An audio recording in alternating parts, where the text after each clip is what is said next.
Uh-oh, Margot Robbie announces she's taking a break from Harley Quinn and hints that Warner Brothers has no roadmap for DC comic films. Yeah, that's pretty obvious from the beginning. So, she did an interview with Entertainment Weekly, and I'm reading the important points from Bounding into Comics here. So, she says she's exhausted from the role because she said it's been kind of back-to-back filming. She did Birds of Prey, and then she did the Suicide Squad. So she is wanting to take a break from the character. And she says she doesn't know when we're going to see Harley again. And she says, I'm as intrigued as everyone else. Well, oh, look, the rats are leaving the ship.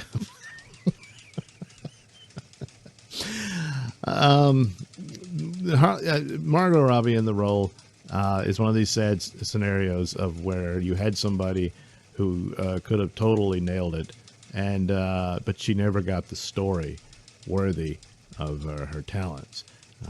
So will third time be the charm? I rather doubt it. And of course, it's once again, it's a Suicide Squad movie, so it's an ensemble deal. But it's kind of like Henry Cavill as Superman. He was great in the role. Never really got the script that was worthy of what he could pull off in that character.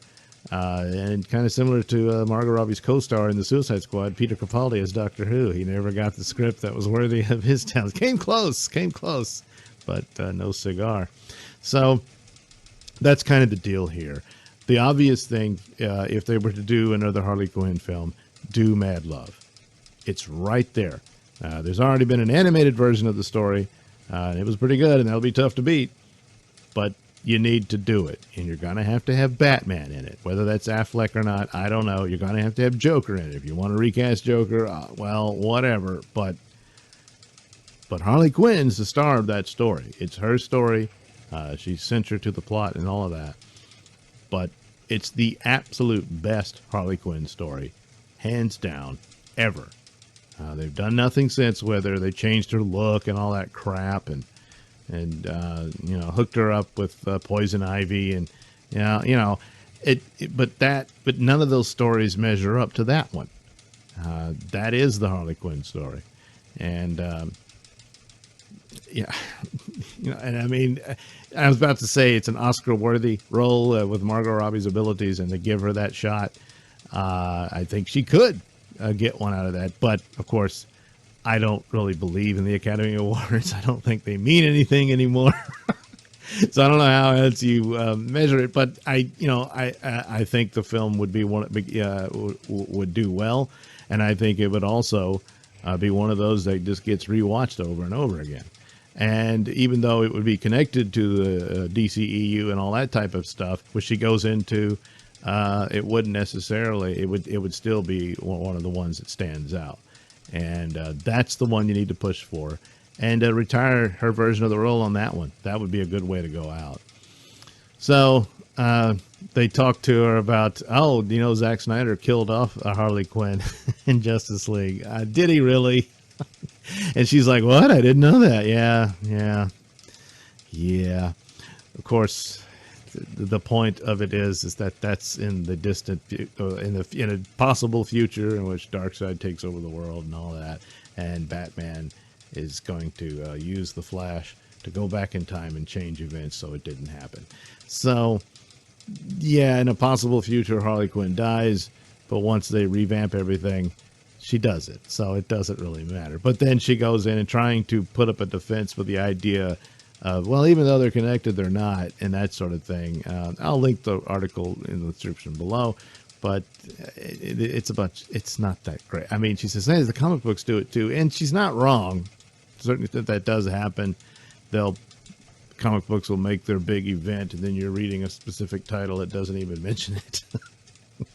And then they got to go back and kind of fix it. They do deal with it eventually. But, like a certain character got killed off in another comic book and still walking around and say, okay, well, a lot of times the editor would go in, this takes place before the events of such and such. And they would do that all the time.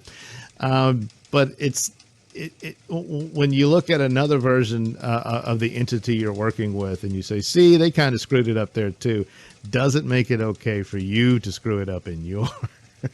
So So anyway, but ultimately, I guess my whole point of this is just that this is another talent that was wasted on foolishness and superficial crap. God, I mean, Birds of Prey, that's all it was. Oh my God, just awful. Easily the worst they produced thus far. I know Wonder Woman 84 did worse at the box office and what have you than Birds of Prey did, but you know, the pandemic and everything. But and as bad as Wonder Woman 84 is, it's not as bad as Birds of Prey. Birds of Prey is just awful. So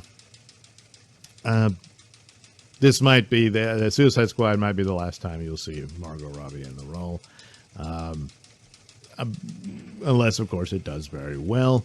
And if there is, somebody needs to get a copy of Mad Love to Margot Robbie and have her push very hard that this should be the next story she does.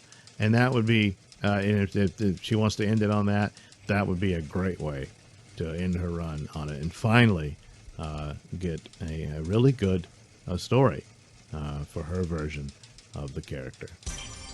Thanks for watching and listening. Say, while you're still here, why not like and subscribe and share with your many friends? Yes. Also, check out my mini stores in the link description below. Yes, where you can get t-shirts, hats, mugs, all those goodies with my artwork on them. Oh, yeah. And head over to indieplanet.com and pick up a copy of my comic book, Night Night. Oh, yeah. You can also catch me at my podcast, Mr Nailsin Show, on RadioMisfits.com. And you can also watch my videos on BitChute.com and now on Rumble.com. Oh, my goodness. So many places to watch me and my stuff. Oh, yeah. And if that's not enough for you, well, you can follow me on many social media platforms and say hi to your old pal, Mr. Nailsin.